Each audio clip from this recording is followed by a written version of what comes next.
When Marnie Willow left her busy city life behind for the countryside, she craved silence.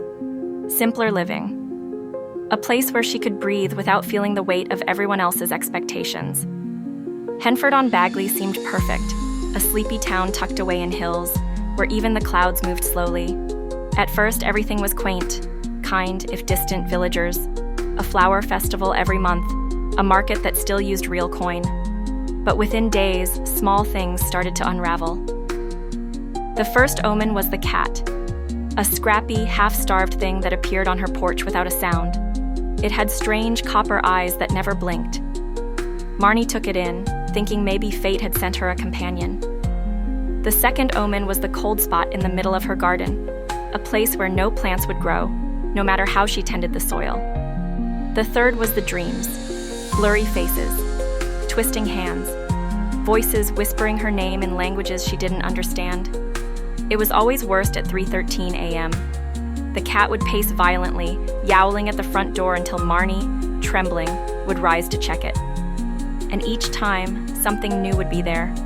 A doll, a worn child's shoe, a cracked locket with a photograph that showed a blurred version of herself. She tried asking the locals. The baker went pale and pretended not to hear.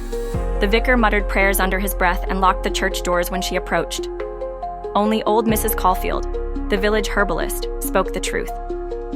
In hushed tones, she warned, "They're the forgotten ones, souls that were erased, scrubbed from the world's memory.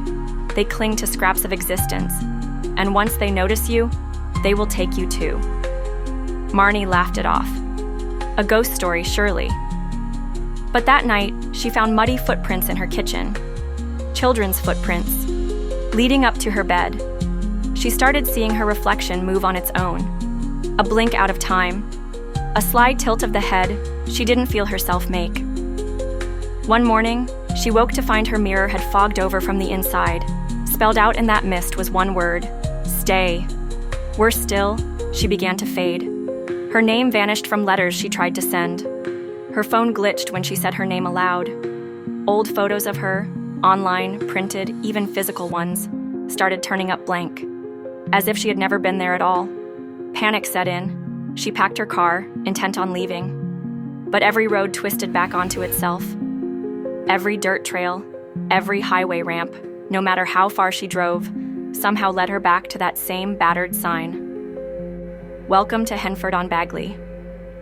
The final straw came the night she found herself hosting a party she hadn't planned. She heard laughter downstairs, giddy, childlike, hollow. And when she crept to look, her living room was full of shadowy figures, translucent children with cracked faces and stitched-up mouths. They danced in slow circles around a battered cradle placed in the center of the room. Inside it, a doll that looked exactly like her. Marnie screamed, but no sound came out. She backed away, but the shadows turned their heads toward her, moving all at once. She ran, into the village, into the endless mist, her hands bleeding from thorns she couldn't see. She screamed until her throat was raw, but no one came. The villagers heard her, of course, they always heard, but they knew better than to answer.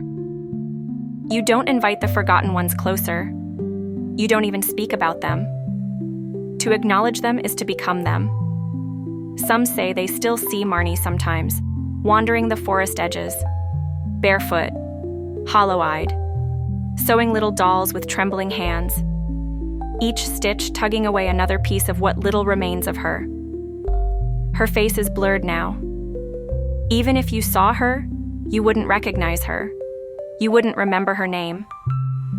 Because in Henford-on-Bagley, once the forgotten ones claim you, no memory, no prayer, no scream can ever bring you back.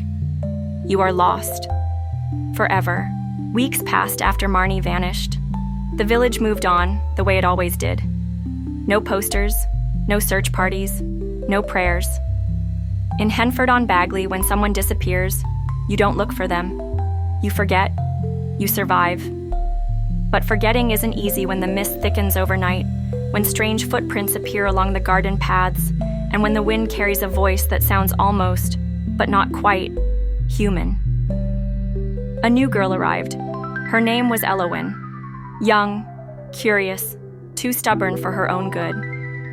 She didn't know the stories.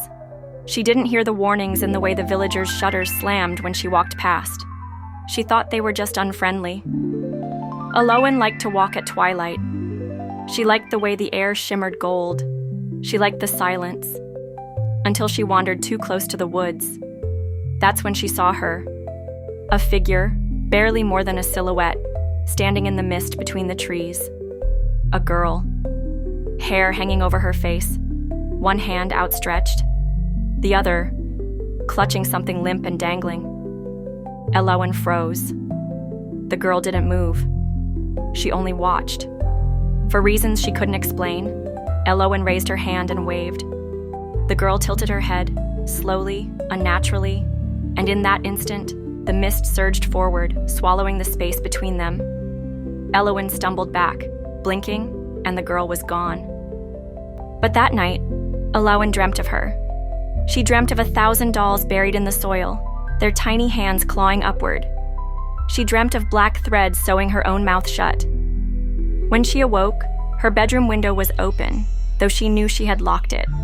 And there, on her nightstand, was a small doll stitched in rough black thread, its face crudely resembling her own. The villagers said nothing when she asked about it. They only shook their heads and muttered, "It's too late now." The next night, Aloan heard scratching at her door. Not knocking, not banging, scratching. Like little nails trying to dig through the wood. Subscribe and stay tuned. Part 2 of the story is just getting started.